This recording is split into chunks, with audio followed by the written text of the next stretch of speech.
All right, when you kind of take your team on the road for the better part of 4 or 5 days, really important part of our off-season preparation, training camp prep was these joint practices. So first and foremost, just want to once again thank Kevin, Cleveland Browns. They were awesome hosts all week long. Whatever we needed, it was really, really good practice work. He's got a heck of a coaching staff and a really good football team. But really wanted to see our guys having a little bit of a look into what they were going to play. A lot of repeat matchups from some of those practice reps. Really challenged our guys to play one snap at a time and try to win those reps. See how many one-on-one reps we can win, how many collective group efforts of 11 guys doing their job. So that's what I was most proud of.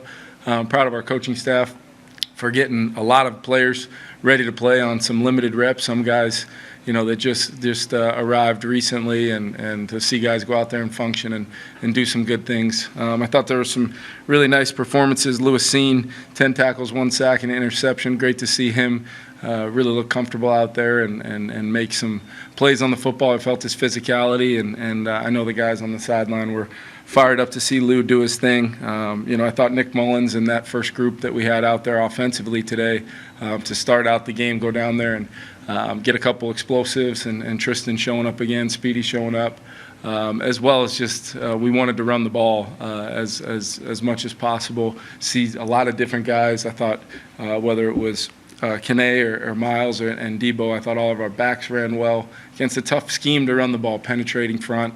So I was happy with the way we were able to churn out some yards on the ground and just across the board. Excited to continue the process now, heading back to Egan. Excited to get home and get back to work. Kevin, I know that Nick almost had that one interception, the corners diving on that yeah. play. It seemed like there were 2 plays in particular where he was under pressure and he seemed to throw it in the dirt.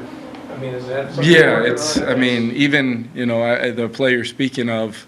I thought he could have got rid of that football too. Nick's a really important player to us, especially now, having lost JJ and knowing that Nick is here for a reason. It's great that we have the trust in him to know our system, and it's great the preparation that he is and the value in the QB room. But Nick knows we also value his ability to step in and move the team, which is what he's really always done.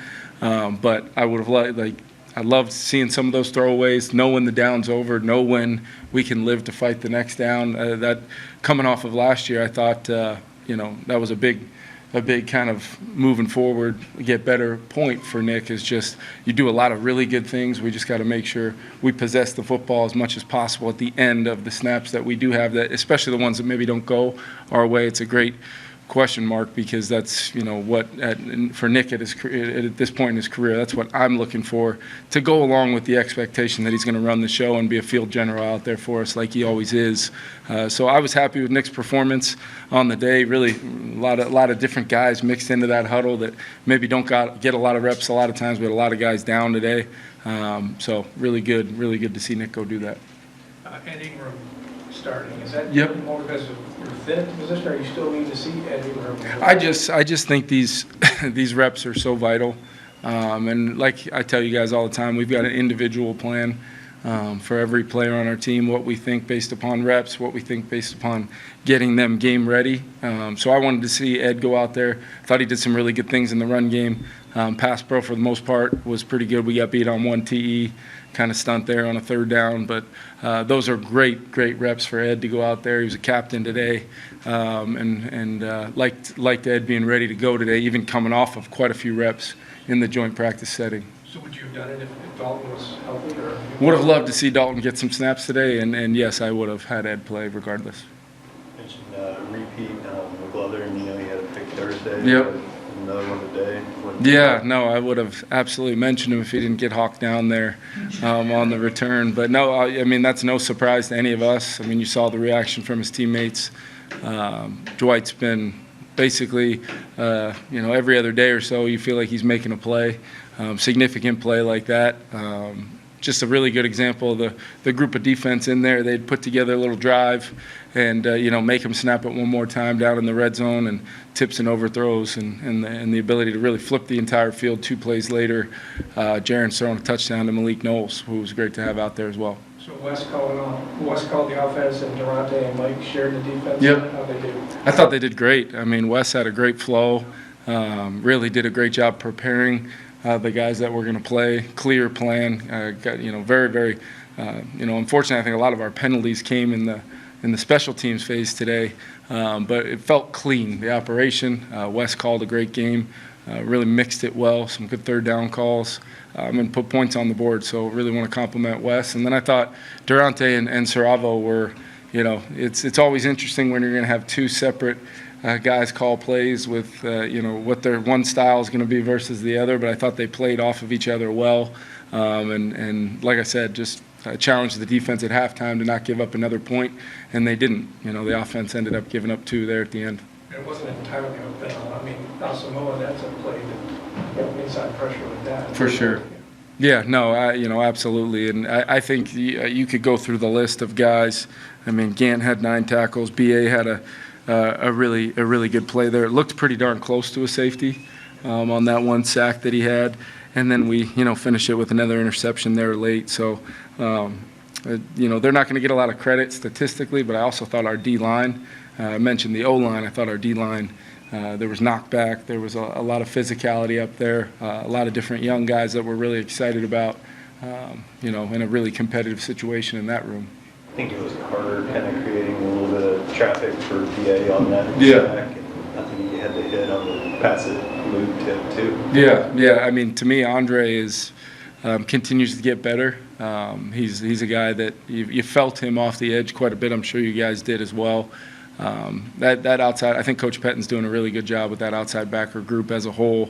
And I think, guys like Grenard and Van Ginkel, Hottie played, got off to a good start today alongside with DT. When I look at that group, I mean, I'd like to see a deeper room in football as far as the edge outside backer position goes. But I think Pet's doing a great job. I love the scheme with the way Flo's mixing looks and allowing those guys to do some different jobs. But we're going forward a lot at that position, and those guys are impacting the game. Thoughts on Jared, does he start next week and format how he played? I've been that guy before. So I wanted to make sure we got Matt out there. Unfortunately, kind of a little mix-up there on that last keeper on a 3rd and long. Those things are going to happen. We'll get Matt ready to go. And Jaron, I thought, was really good for the most part. Rhythm, timing, ball coming out, accurate, and then that throw to Jay Sean. That's a ball on a keeper that once or twice a season that ball might get thrown there. So Jaron to have the awareness, eyes up, attacking with the ball up, showing his athletic ability, and then throwing a dime right over the top there. It was really cool. Kevin, does he start next week? We'll work through it, but yeah, whether we end up having Nick take some snaps or not next week, but I'd love to see I'd love to have extended opportunities for a lot of these guys to continue to build on the performances they've had. But we'll keep you guys posted about the plan kind of for next week when it gets a little closer. Kevin, as tough as that news was on JJ and as unsettling as that can be for a team, can it also have kind of a galvanizing effect within the room and across the team? Yeah, I think guys are pretty confident in Sam Darnold. I do, and when Nick Mullins got his opportunities last year, we were very explosive as an offense. So his ability to run the show and really highlight a lot of different aspects of our offense with his understanding is something. That's why Nick's here. He's a guy we really respect and respect his prep and his experience. But I think nobody's more bummed out about JJ's situation than JJ himself, just because he loves being with his teammates, and we're going to get him back with the group as fast as possible. Great to get home and see him post-op. I'm sure he'll be at the facility day and night already, in meetings and everything. We're going to really try to craft a plan for JJ that allows him to not miss a beat from a mental preparation and a standpoint of going through game plans throughout the season and really starting to envision what that looks like for him as he kind of watches Sam go about it in year 1 of the system as well. Did you come out of the game healthy? We did. Yeah, we did. There was really nothing to make note of. We had a couple guys that maybe would have played if it was the regular season, but just through the physicality of the joint practices, which I did like, we decided to hold those guys out. And just be smart. I mean, between guys that were a little nicked up and then I think 21 or so healthy guys we did sit, that speaks to the depth. And Kwesi and I, we wanted to win some preseason football games this year, and I think the depth that Kwesi's put together on this roster, the fact that we're 2-0 and have seen a lot of guys play, in some cases against, maybe higher levels of the depth chart on some other teams, it's been really cool to see those guys go out there and compete. Thank you. Thank you, guys. Nick Mullins is ready.